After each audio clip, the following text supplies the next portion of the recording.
Good morning, everyone. Today we are going to discuss topic about congestion control. So in last class we seen some introduction part to the congestion control. What are the Good different morning. this?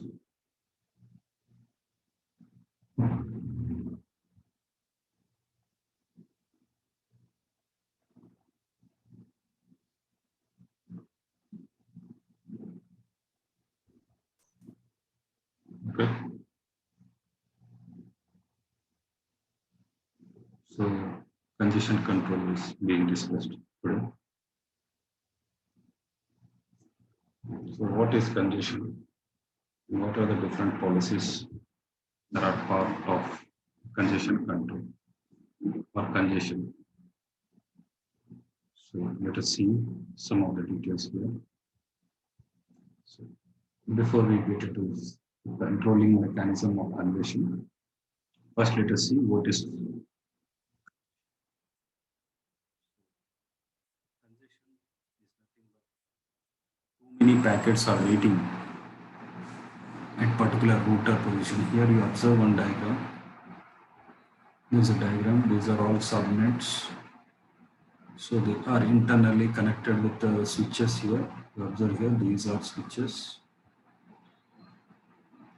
and they are connected to routers R1, R2, R3. So they are internally they has a connection between them. So if router R1 is sending packets, so it receives packets from this side R1.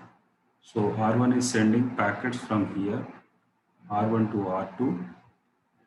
Okay, R1 to R2.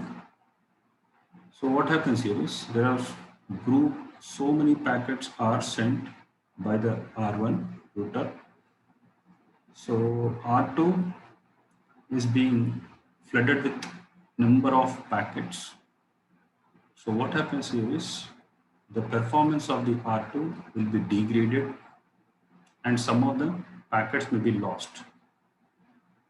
If you put lot of pressure onto particular area in the router in the terms of packets, so the packets may be flooded to the and the communication line between R1 and R2 will be flooded with full of packets. So thus that nature is called as that situation is called congestion and which makes the performance degrade. Okay.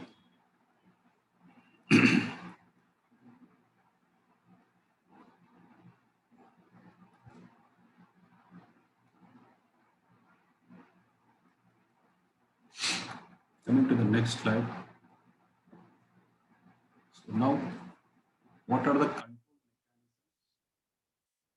that are used to handle congestion? Before congestion is going to happen and after congestion is going to happen. So, what are the control mechanisms that are being used by the TCP?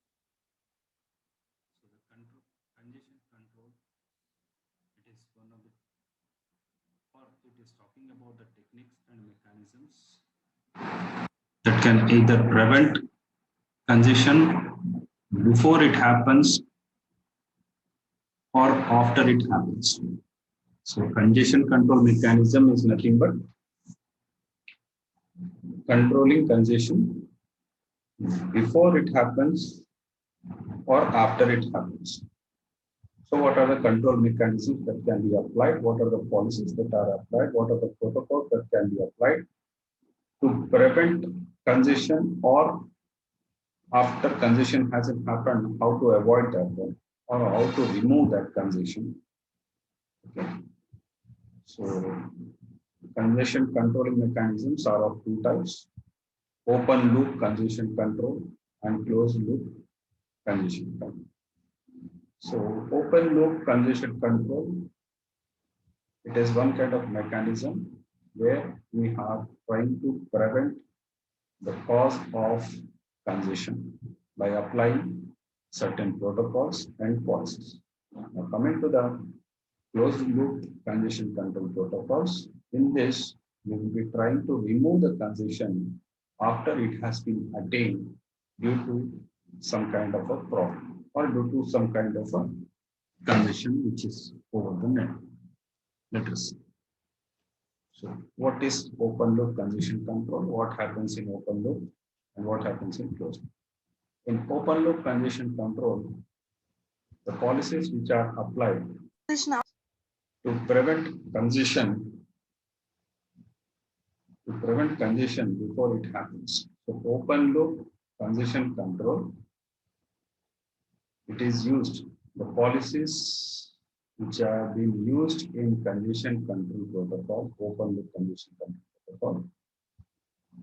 It uses some policies that are applied to prevent the congestion before it happens. So in this mechanism is handled by, so in open loop congestion control, either source or destination can be used for controlling the congestion. Okay, either source or destination can be used in controlling this congestion. Okay. Now coming to the closed loop congestion control. In closed loop congestion control mechanism, so it tries to, after it tries to elevate the congestion, that is removing a congestion after it happens. Okay. So in this closed loop congestion control, there are different mechanisms have been used by different protocols. Hello. See, I'm getting disturbance. Please mute yourself. Those who are unmuted themselves. So this is closed loop congestion control. This talks about removing of congestion after it happens. So there are different mechanisms which are part of this also. Let us see one by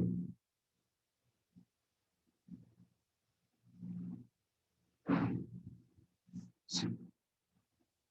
This is a congestion control mechanism of two types. This is 1 and this is 2. Okay.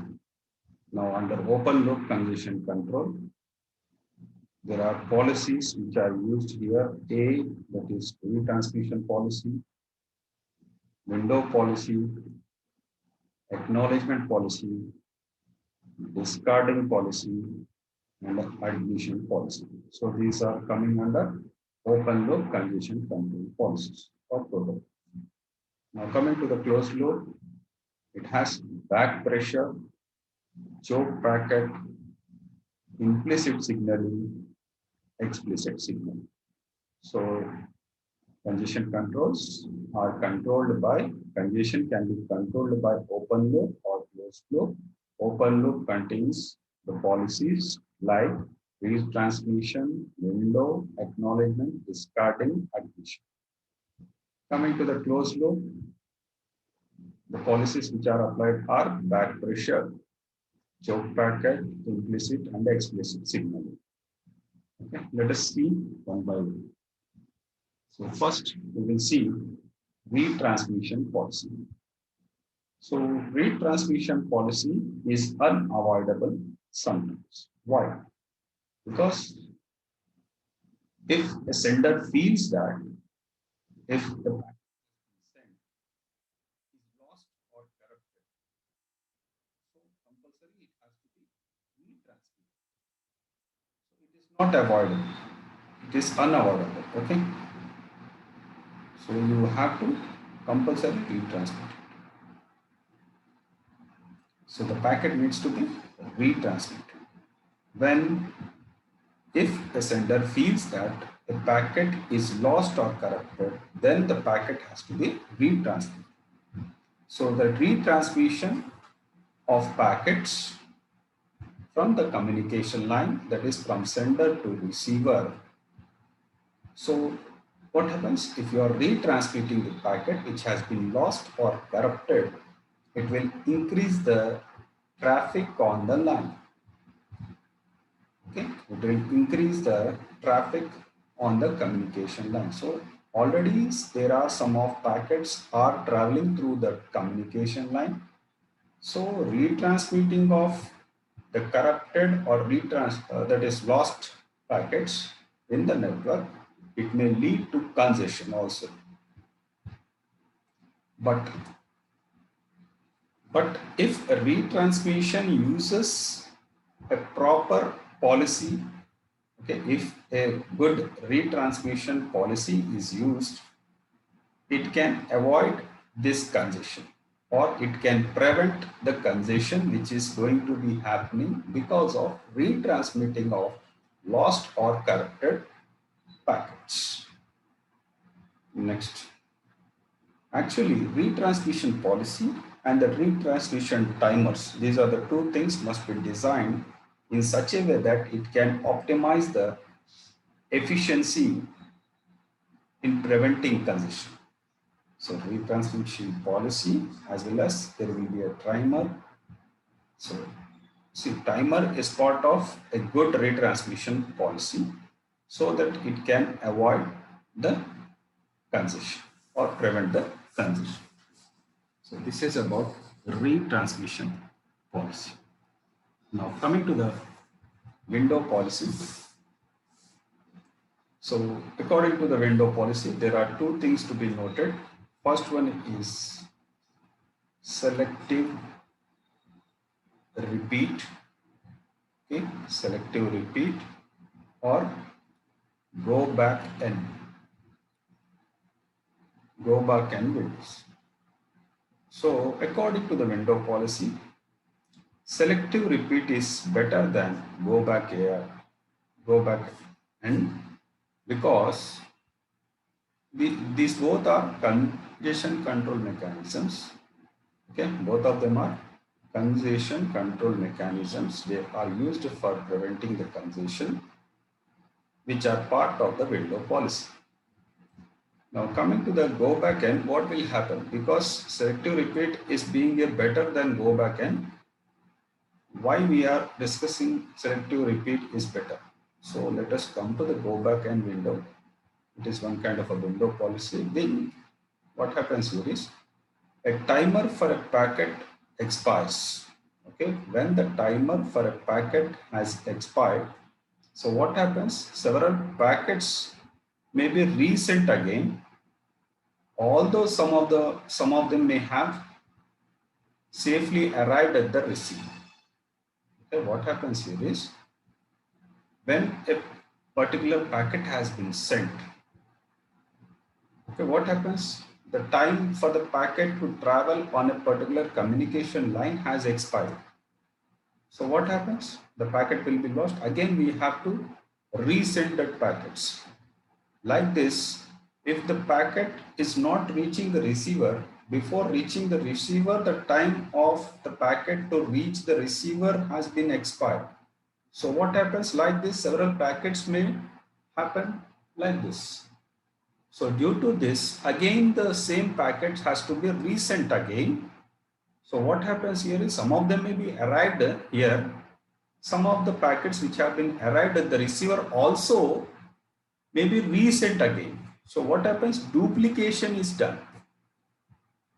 Even though some of the packets have not received at the receivers because of the packet expiry time, some of the packets have been received at receiver. Okay, some of the packets have been received at receiver, even though the packets which are received at receiver also being resent again. Okay, so what happens? Due to this, duplication of packets can be happening. Okay, duplication of packets will be done. Again, same packet has been resent.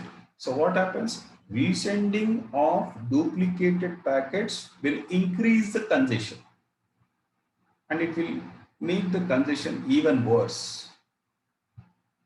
So to avoid this one of go back and window policy, selective repeat window is used.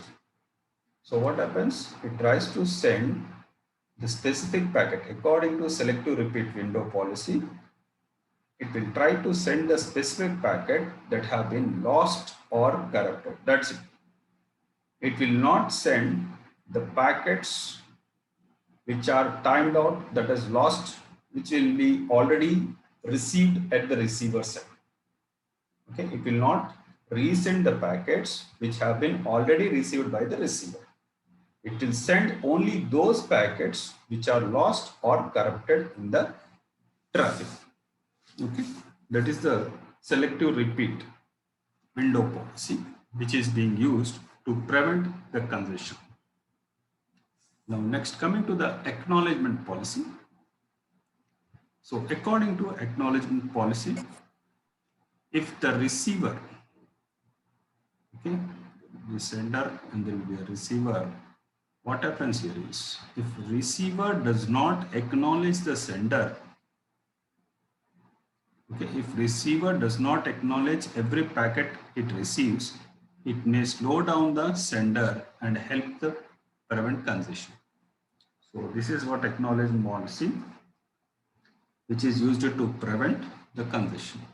So what is happening? Sender is sending, let us say that there are two packets. So there are two packets have been sent to the receiver. Okay. So what happens until the sender receives, until sender receives an acknowledgement from receiver, the sender will not send again the packets. It will slowly send the packets. It will not immediately send. Okay, without receiving an acknowledgement, it will not send the packets immediately. So it will slow down its process of sending the packets to the receiver. So what happens due to this slowing down of sending the packets, which will help the congestion, it will help the traffic control over the communication medium. So to do this, there are several approaches are used. Okay, a receiver may send an acknowledgement only if packet to be sent or a special timer express. Okay, you see here, if packet is received here, it has some time limit. After particular time, the acknowledgement is not received. What happens? It will slow down its process of sending the packets again. Next, the receiver decide to acknowledge only n packets at a time. So the number of packets which have been sent after being received at receiver, let us say that there are two packets. After receiving two packets in a particular time, so what happens after receiving two packets at a time, then it will send an acknowledgement to the sender to send the other packets. So acknowledgements are also part of the load in the network. Yes, obviously, because we are making the communication medium very busy because of acknowledgement also. It will increase the load on the network also. Next one is discarding policy. So what is a discarding policy? So observe here, a discarding policy which has been used. So it is part of routers. Okay, routers will adapt this policy. So routers may prevent congestion. Okay, at the same time, it will not harm the integrity of transmission. So if you are discarding some of the packets, okay, if you are removing the packets or if you are ignoring some of the packets, it will not affect the transmission medium. Okay, so let us see the example. In audio transmission, if the policy is to discard the less sensitive packets, then the congestion is like to happen. So what happens here is, which are weak in nature. Let us say that a packet, we are talking about audio signals. So if any signal is a less sensitive, so it is not able to reach the destination, it has a weak or it is using a low bandwidth or some kind of a problem is there. So because of that, the router has to ignore such kind of signals so that the actual transmission also can happen. It will not affect the actual transmission, so that the quality of the sound is still preserved and also the congestion is prevented. Okay. Coming to the last one, admission policy. According to admission policy, which is one of the quality control service, quality of service mechanism. So admission policy, which is part of service mechanism, which can also used for preventing congestion in virtual circuit networks. We will be discussing in upcoming topics what is virtual circuit networks. Don't worry about that. So what happens here is, in this, a router can deny establishing a virtual connection or virtual circuit connection if there is a congestion in the network, or if there is a possibility of future congestion. So what do you mean by that? There will be a router, there will be some kind of a network is there, okay, which will make some kind of a circular in nature virtual circuit connection. So because of this, if the router cannot make a communication or connection with this virtual circuit connection if this connection is causing some kind of congestion. Okay, router will not connect to this network or this connection if this connection is making a congestion. Because of this connection which is going to happen here, established by the router, if it is making some kind of a congestion over this line, so what happens? It will not do this. So router will deny. So router will deny this kind of a connection which is trying to make a congestion. So that is about admission policy. Now coming to the closed loop. So until now we discussed retransmission policy, window policy, acknowledgement policy, discarding policy, and admission policy. So all these things have been discussed. Totally 5 policies are there under open loop. Now coming to the closed loop policies, let us see one by one. The closed loop policies, we will see first one, what is this? Back pressure.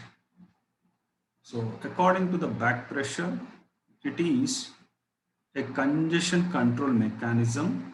So we are discussing after congestion has happened, because we are talking about closed loop, because this protocol is being used after congestion has happened. So you observe here, back pressure is a node-to-node congestion control that starts with a node and propagates in the opposite direction of the data flow from the source. So try to understand here. So back pressure is nothing but, let me show you the diagram, then you can understand. Yeah, this is a source, okay, and this is a destination. Okay, this is a source and this is a destination, and the data being flowed from this direction, from left to right. So let us say that there are 4 routers are connected in between, 1, 2, 3, and 4. Let us observe. So what happens is, once source has sent packet, let us say that at particular router 3, the congestion has happened. So what happens, the packet will be sent back in the reverse process from the third router to second router, from the second router to first router, to the source itself. So this is back pressure congestion control protocol. So what happens, the packet will be sent back to the source by following the way that has been followed initially for transmitting the packet. Okay. So what happened here? Before reaching the destination, the packet has been resent back. Okay, it has been back pressure by following. So what happens? The packet has been, whichever packet has been causing congestion, that packet has been informed to the other nodes which are between the source. Okay. So this is about back pressure, and This back pressure technique can be applied only to virtual circuit networks in which each node knows upnode stream, that is upstream node from which the flow of data.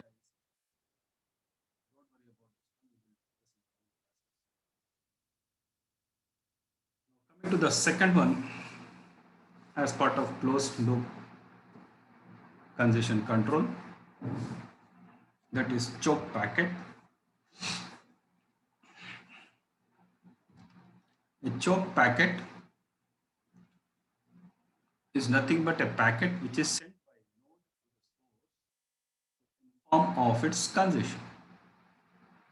Try to understand. A choke packet is a packet, so it will be sent by a node to the source to inform of it congestion. So what happens? The packet, choke packet is the packet.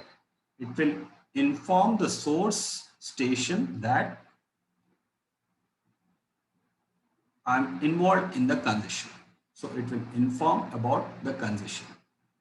So in this choke packet method, the warning is from router which has been encountered congestion to the source station is directly done. So you observe here in the previous back pressure, this is router 3. So congestion has happened at this place in the third place. So it is not informing the source station directly. It is informing the second router first, then the source. So what is happening? Intermediate nodes have been informed about the congestion. But whereas in choke packet method, we are not warning the routers which are involved in between. We are directly sending the congestion information to the source station directly. It means the intermediate nodes through which the packet has traveled are not warned. Okay, let us see this one. See what has happened. There is a source, there is a destination. So data is flowing in this direction. So similarly in the previous example, congestion has happened around the third node. Okay. So third router, let us say that. What happens? This will inform. So the packet which is causing the congestion or the choke packet method or the choke packet is a packet that will inform the congestion directly to the source. It will not inform these two. It will not inform these two. Okay. So this is about choke packet method. Now coming to the next one, that is implicit signaling. So what happens here is, according to implicit signaling, see, we are talking about closed loop. Closed loop means already congestion has happened. Now we are trying to remove those congestions. Okay. So already congestion has happened. What are the possibilities that can be applied so that we can remove the congestion? So implicit signaling is one more method that is used for removing of congestion, and there is no communication between the congested node or the nodes to the source. So what happens here is, the source guesses that there is a congestion somewhere in the network through the symptoms. So what are the symptoms that can be received by the source? Only is acknowledgement. Okay, if the source station is not receiving a acknowledgement for a period of time, then it senses that there is some kind of a congestion has happened. If they feel that the packets may be lost. Okay. Now coming to the for example, when a source sends several packets and there is no acknowledgement for a while, one assumption is that network is congested. Okay, delay in receiving an acknowledgement is interpreted as congestion in the network. The source should slow down its movement of sending the packets again. So what does it do? It will try to slow down itself. Sender will slow down itself so that the packets cannot be duplicated once again. Now coming to the explicit signaling, the node that experiences congestion can explicitly send a signal to the source or destination. So in explicit signaling method, a signal is included within the packet to carry the data. Okay, and this explicit signaling can occur in either forward or backward directions. So you try to understand in explicit signaling.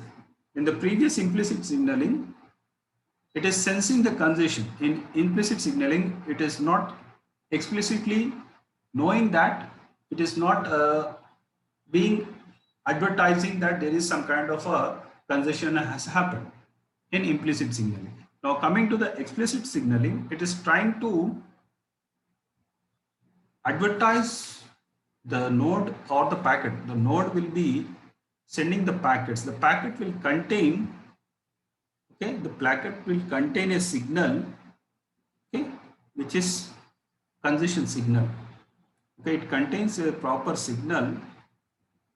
Through that signal, the explicit signaling controlling mechanism will know that there is some kind of a congestion.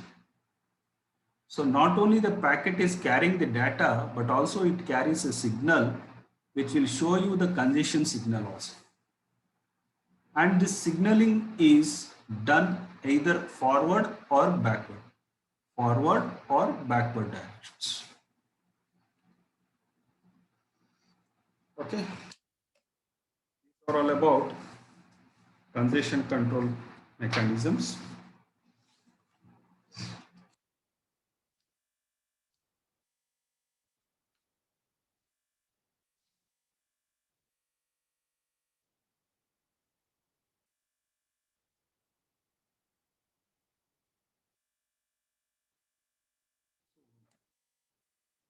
We discussed that there is a forward and backward direction of explicit signaling is done. So according to forward, a bit, okay, a bit in the packet. This is a packet. Let us say that in this one bit, okay, one bit is set in such a way that it will warn the destination about the congestion. Okay, so this is forward direction. Now coming to the backward signaling. So what is this? In the forward direction. So let us say that this is packet. Oh, let me share. Let us assume that this is sender and receiver. There is a packet being transferred. Okay, it contains one bit of data. What is happening here?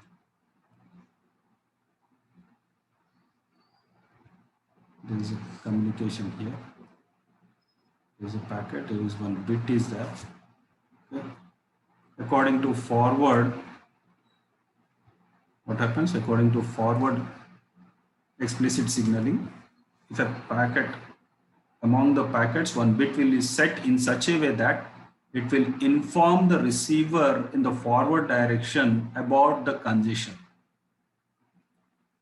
Okay, it will move in the forward direction so that it can inform about the congestion which is going to happen.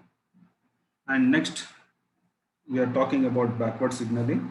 According to the backward signaling, a bit in the packet is set and it will be moving in the opposite direction of the congestion. Let us say that this is packet. There is congestion happening somewhere else here. This is receiver, this is sender.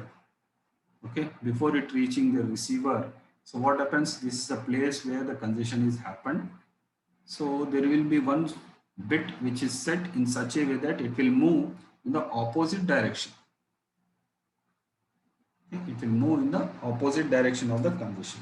It will not move forward. So it is forward explicit signaling. If it is moving backwards, it is backward signaling, explicit signaling.